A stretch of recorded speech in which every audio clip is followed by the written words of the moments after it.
But that meant there must be a destiny where he survived and won, right? Otherwise, what was the point? And with that, the book's pages fluttered back once more to the beginning, and the clouds parted over the Isles of Boreas. It was time to choose. The rebellion was in trouble. Ravens were scouting for the secret rebel base. They needed a game changer. Pieces of the Sky Ripper had surfaced. Bernardo knew that using it could go catastrophically wrong, but he was sure he could figure out how to use it safely. Also, a temple had risen out of empty desert. The Emperor had brought the Sky Ripper pieces up out of ancient burial by his obscene rituals. Could this be where the Iblis Stone was hidden? Someone better get it before he does, thought Renato. On the other hand, his old friend Lapino needed rescuing. Lapino was no game changer, but could Renato really leave an old friend to the Ravens? Ah, Lapino. Apparently, the Mad Rabbit had sold a Pegasus that he did not exactly own. Lapino always wiggled out of trouble, given time. But he was out of time. The Ravens had figured out that Lapino was a rebel spy. If the fleet reached him first, they'd string him up for that. Never mind the winged horse.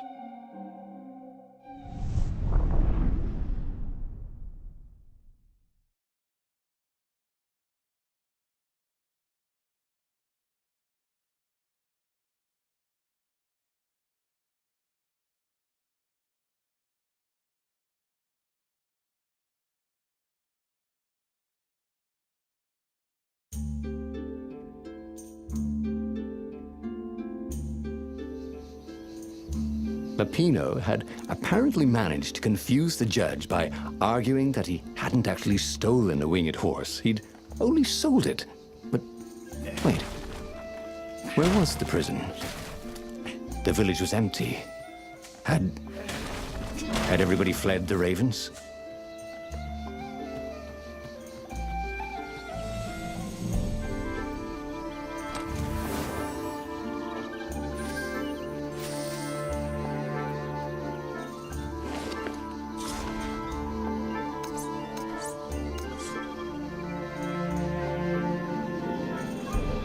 This sword from the mystical East could make time itself slow for you.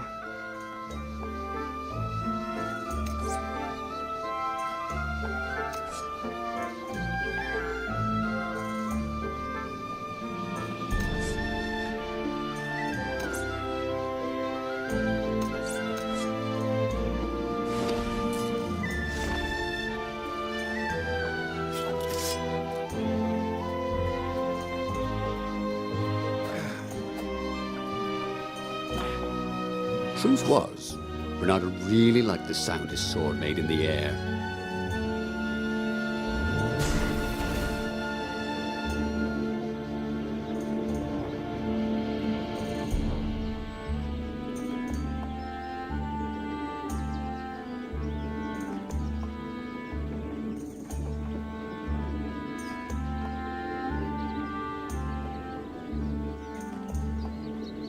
The Ravens had taken the town.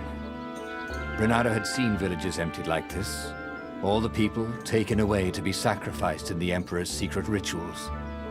Renato hoped the people were just hiding.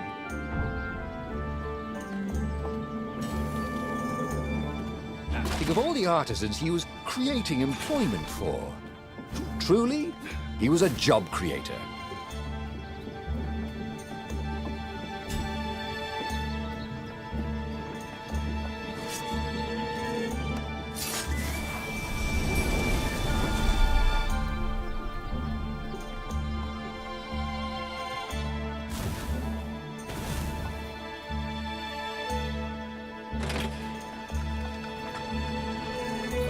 Hoped his hook didn't break.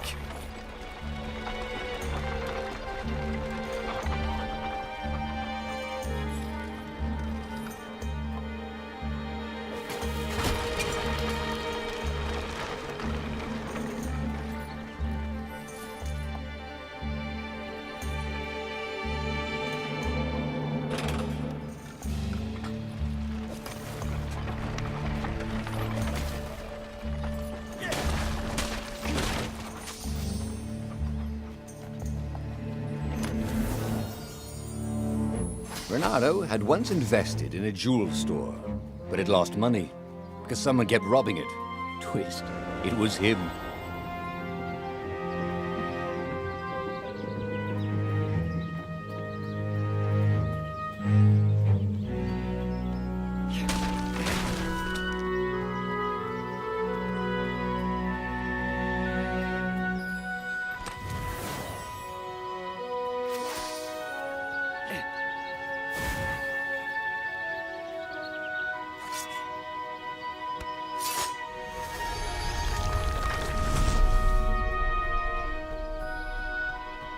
Snack time, boys!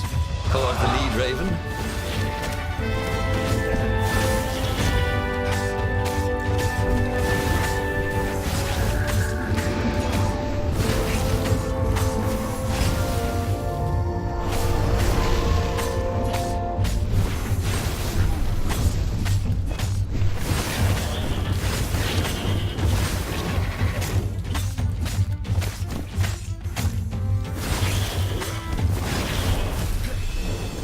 Ravens were landing everywhere. The advance guard. He'd better get moving. If they got to Lupino first, they'd eat him for breakfast. Or a snack. Ravens weren't picky. If they got hungry, they sometimes forgot to interrogate their prisoners. Even top spies like Lupino. Where had the mad rabbit got to?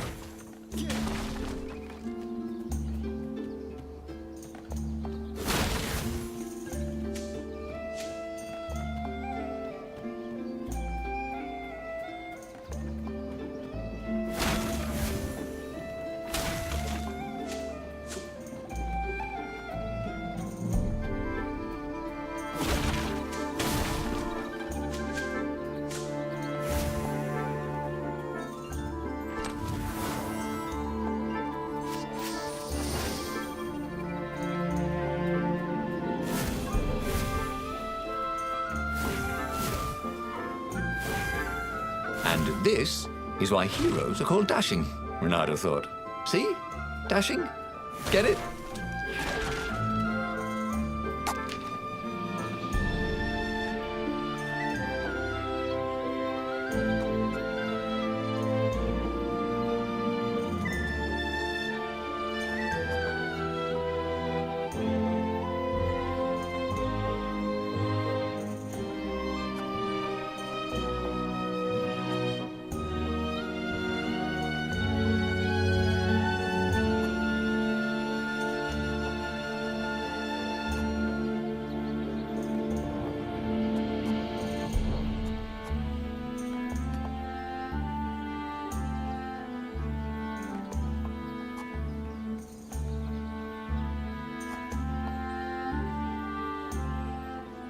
This was way better than being able to shrink down to the size of an ant. What was that all about, anyway?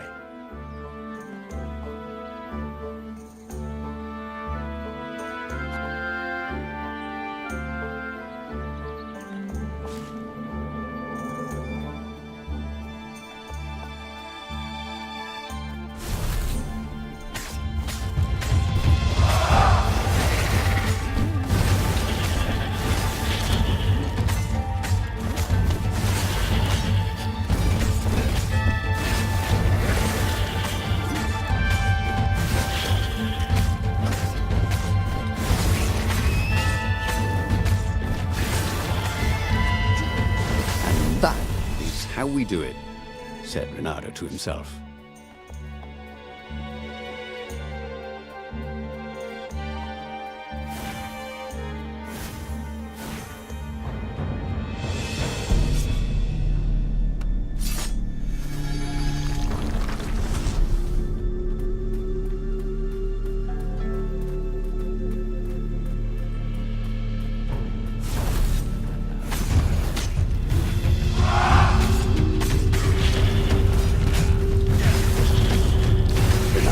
Danced around the room yelling, oh yeah, that's how we do it. It was something he liked to do, but only after he'd killed all the witnesses.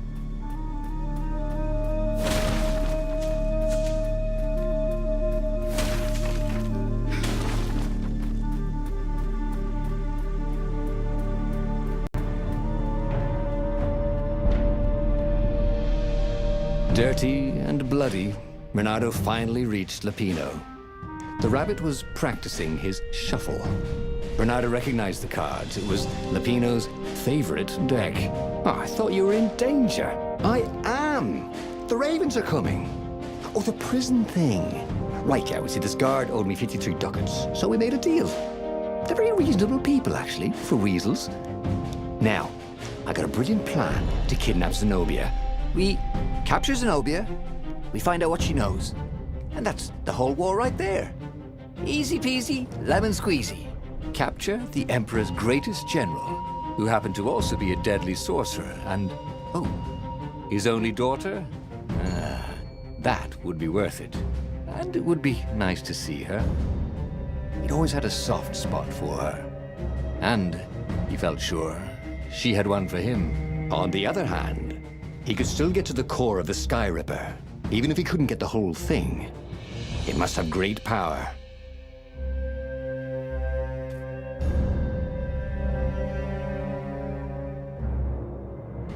To make the Sky Ripper, the Transcendent Emperor had wrapped an armature around the eye of a god.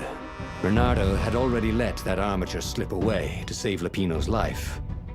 But even its core, the eye torn from a god, surely they could fashion a great weapon from that. The core of the Sky Ripper? Lapino's excited.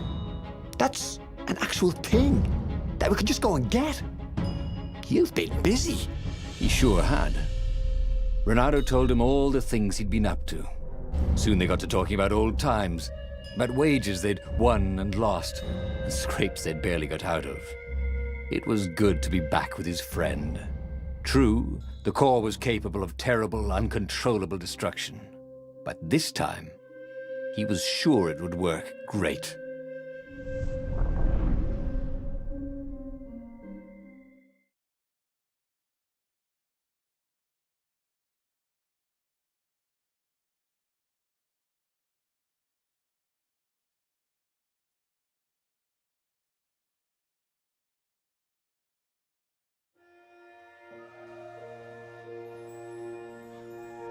It's beautiful here, thought Renato. He was thrilled to be back with his old war buddy. He'd missed the mad rabbit, but something was not quite right. Ice walls only let you through if they knew you were cool.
He could sense the jewel's power.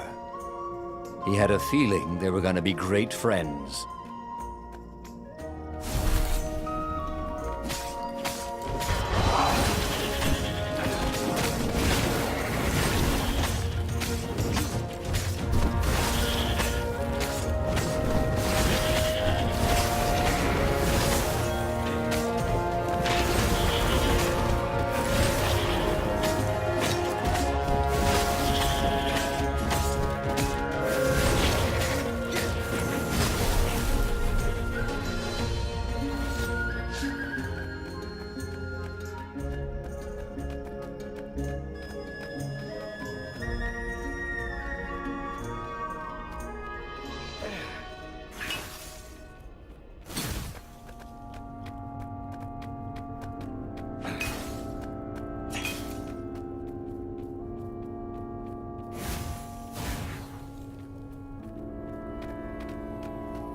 You almost never saw wild gogglers together like this.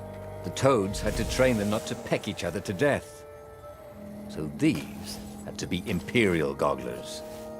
That meant ravens were up ahead. He'd once met a pirate captain. He used hooks to get around his ship. Oh, what was his name again?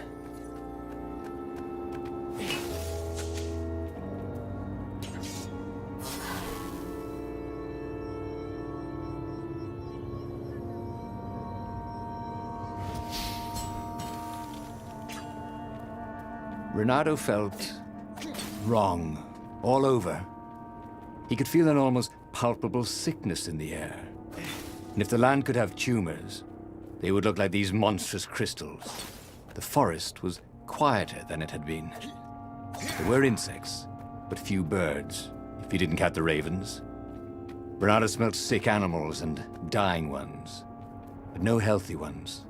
And getting a bad feeling about this, Renato thought. Maybe Lapina was right. Maybe they should have kidnapped Zenobia instead of coming here.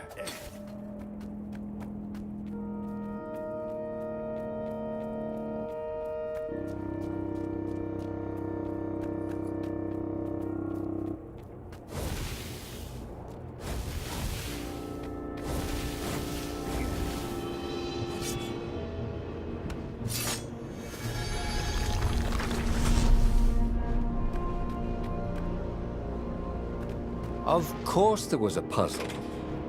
You couldn't expect the Transcendent Emperor to bury a god's eye in a leather sack where anyone could pick it up.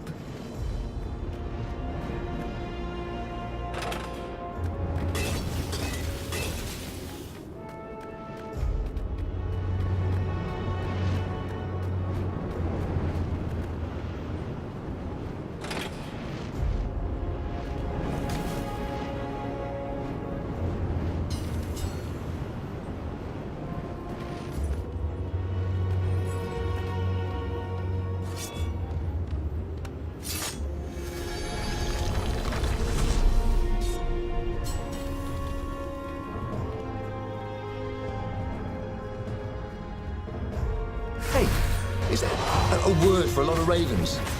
Like a doofus of ravens?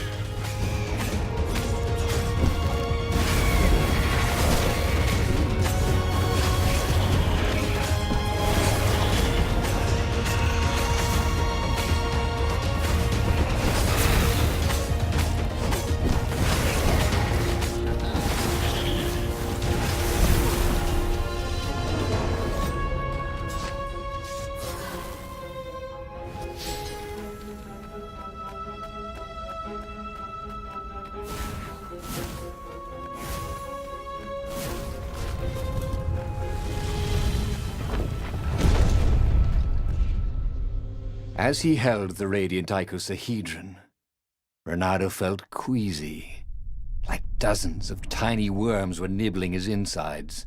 It wasn't healthy to be so close to the eye of a god. How could he use it? He could take it to the observatory. The scientists there could tell him how to harness its ancient power. But honestly, Renato ached to get away from it. He brought the core back with him to the Farfarer. But honestly, Renato ached to be rid of it. Tell you what, said Lapino. I'll take it to the observatory. You attack the Imperial outpost. The Imperial outpost was a vital communications node. Taking it could shatter the Empire's ability to coordinate. And it would be full of secret plans and maps and maybe even rebel prisoners. It was a good target for a hero like Renato. But what if Lapino lost the core to the Empire? That could be a good thing, couldn't it? Was Renato ready to take that risk? Maybe it was better if he brought the core to the scientists himself. Lapino was a touchy rabbit. Renato knew that. You're brave, I know, Renato said. But this is what I was hired to do. At least let me run ahead and warn the scientists you're coming. So, Lapino was intent on being a hero, just like him. War made sensible men crazy for glory, and Lapino had never been sensible. But what was the harm? Lapino might well trip over a hornet's nest of ravens. But that was better than ravens lying in ambush, wasn't it? They finished the trip to the Nexus in silence. Bernardo had no sooner rescued his friend than he was putting him back in danger. All right, he finally said as they landed. Go.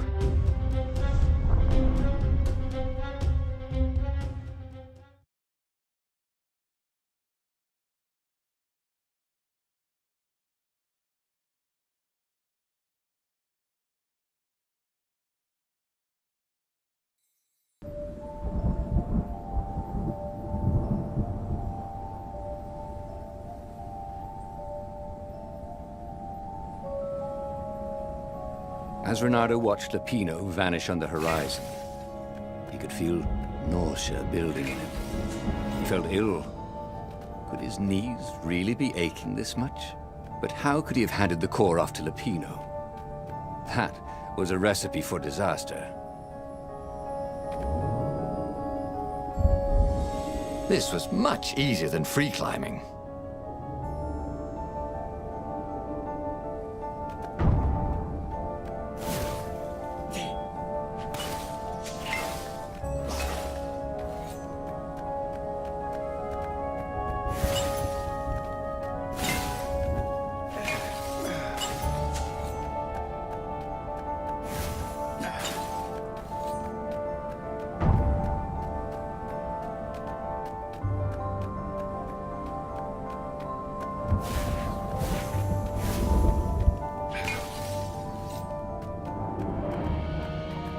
Don't look down, he thought.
Bernardo felt worse.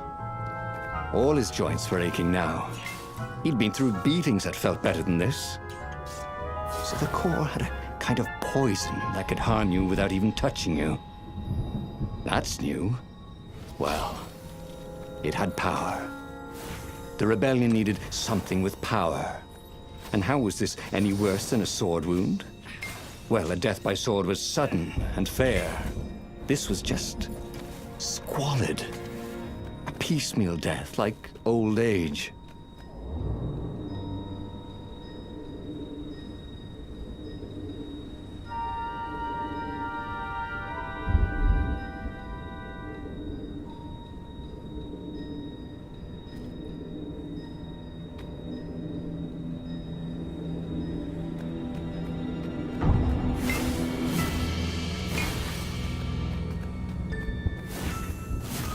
The Imperial fleet was closing in on the rebels.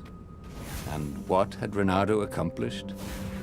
He'd rescued Lapino, but ignored his plan. Now he was dying of the core's poison.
Say, how are you guys fixed for life insurance?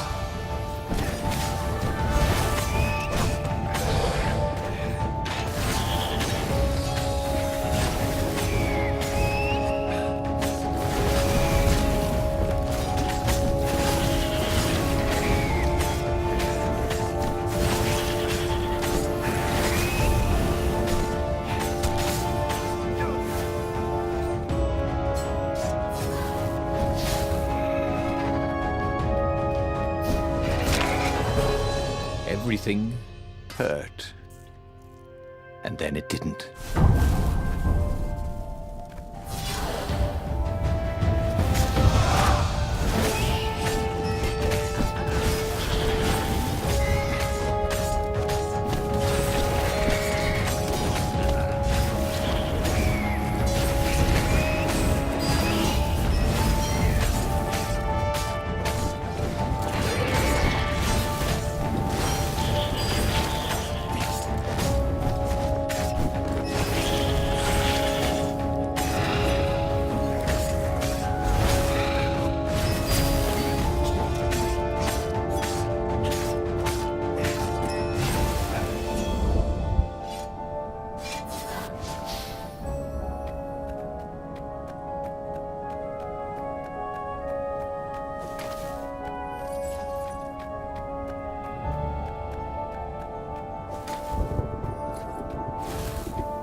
Sweet.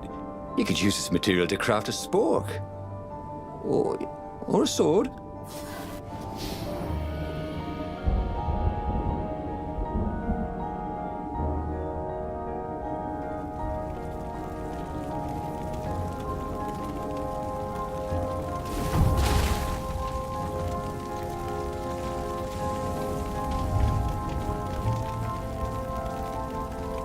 The observatory was a burning hulk. Dead scientists everywhere. Bernardo found the mad rabbit cowering under a desk. The ravens, they must have known we were coming, said Lupino. How did you... Well, see, I was doing a card trick with my lucky deck, and I kind of bobbled the cards, so I went under the desk to gather them up, and boom! I guess we'll have to take the car straight to the secret base. The secret rebel base. Yes. They had engineers there. But wait. Calaveras, the sage in the mountains. Maybe he would know what to do with the naked core.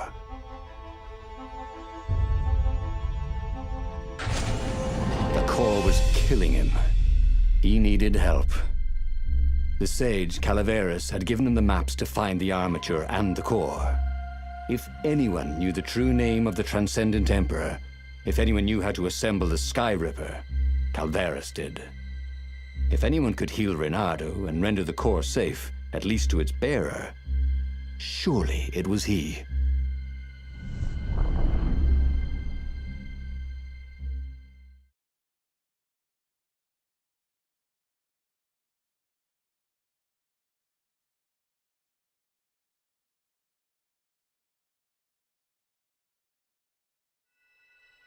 The base of the mountain was the only safe place for a landing.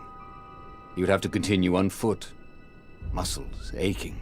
Calaveras was a scholar, not a doctor. Could he really save Reynardo from the poison radiating from the lost god's eye he was so recklessly carrying? Reynardo wondered if his future self had commissioned these poles.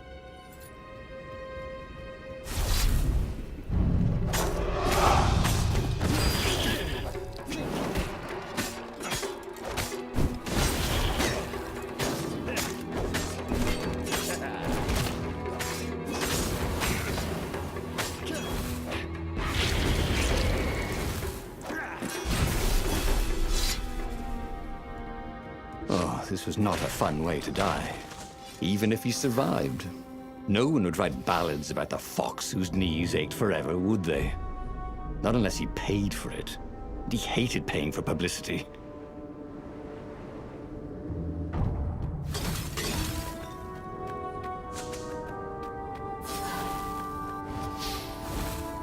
Hey, what do ravens say when they die? Never mind. I'll wait.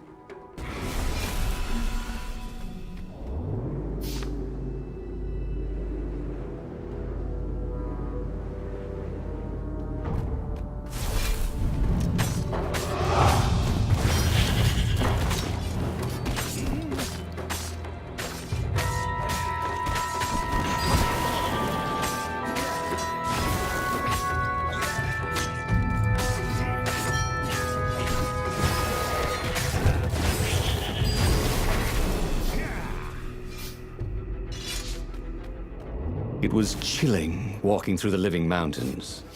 There was always noise up ahead. Insects, birds, the croak and flutter of ravens arranging ambushes. But close by, there was only the breeze and the trickle of melting snow, as if every living thing was holding its breath for his poisonous burden to move on.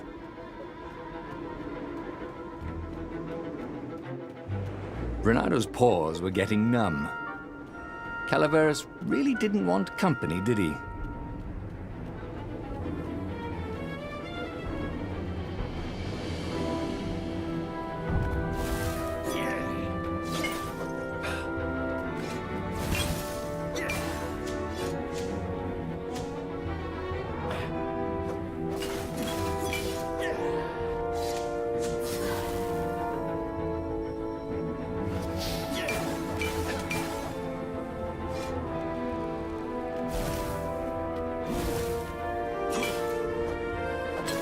Renado felt a little better.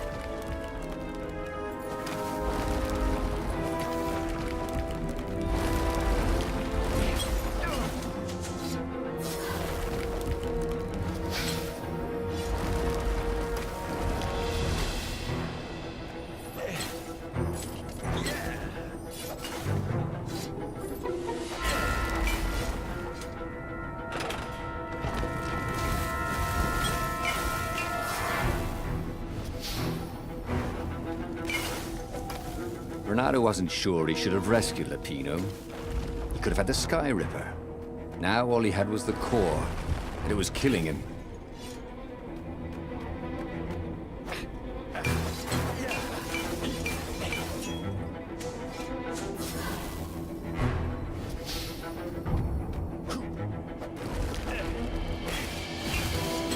Once, he'd found a Superman issue #1 in mint condition in a jar he'd broken.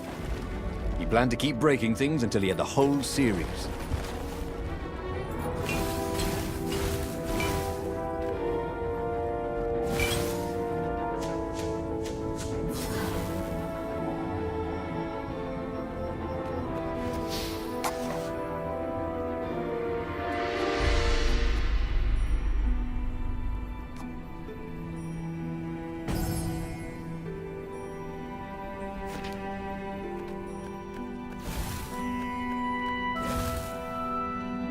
The core! Splendid! Croaked Calaveras. Where's the armature? Right, I was kind of hoping you wouldn't need it. No, I don't. It's just a professional interest. We've got much better prismatics than the old TE ever did. So Calaveras was an arcane engineer. He fussed at the core all day. He wrapped it with silver chains, and in front of it, he placed a huge round ruby so that it looked like a monstrous floating eye. So, what is it? Yeah, I call it the oculum. It's my very first death ray. And it won't poison me? Oh, no, it's completely safe now. Anything I should watch out for? Yeah, try to avoid pointing at any mirrors. As he loaded the oculum onto the Farfarer, Bernardo was a little concerned about Calaveras. People who were utterly sure of themselves, he had found, were either experts or horribly wrong. Or both. But Renardo only needed to fire the oculum once. He only needed to destroy one ship, the Emperor's ship, and the war was over. Renardo plunged into the Imperial fleet. He felt the oculum humming, and no longer felt sick. This was going to be fun. Or at least, it was going to be over.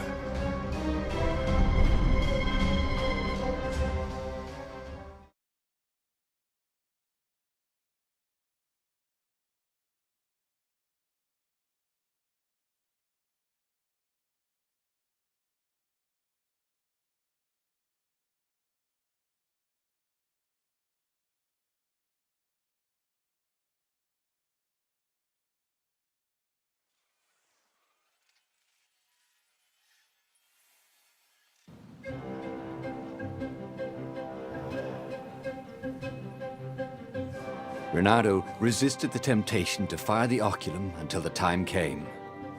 He could sense its arcane energies yearning to escape the sage's wrappings. But it wasn't eating him alive. So that was a plus. He felt good about himself.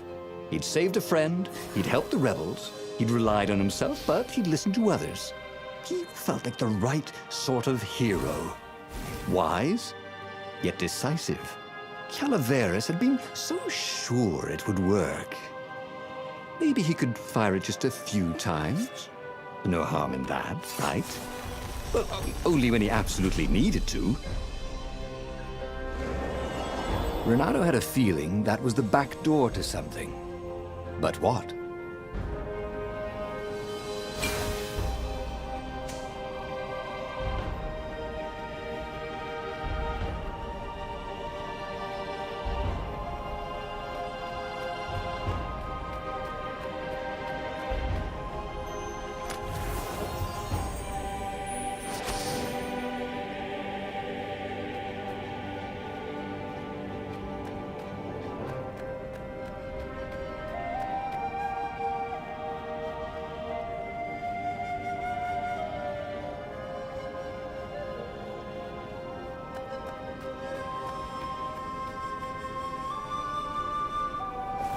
Renato wondered idly if people who had built these poles had really, really long tentacles.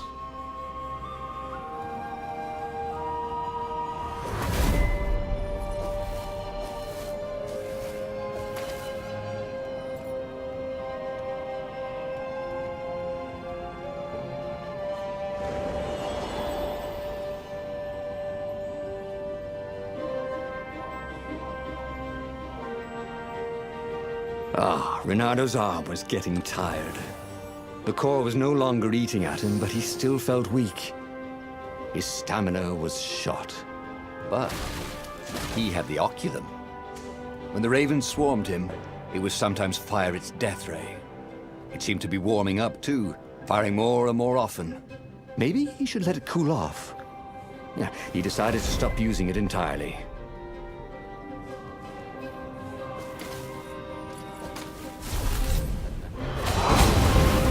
Smelled burnt fur. His.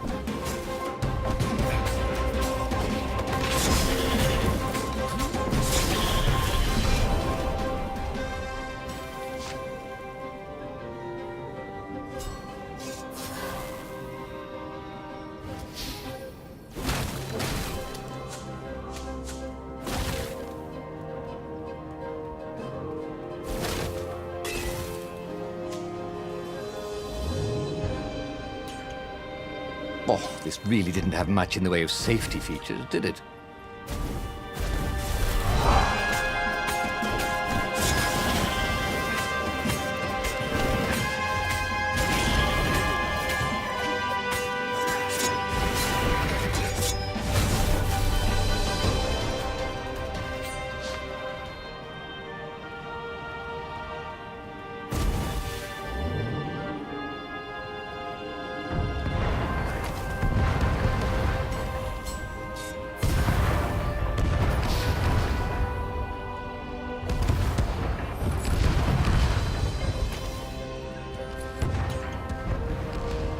The mysterious sword from the east made you so fast you could catch a fly with your chopsticks. If that's what you really wanted.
Odd.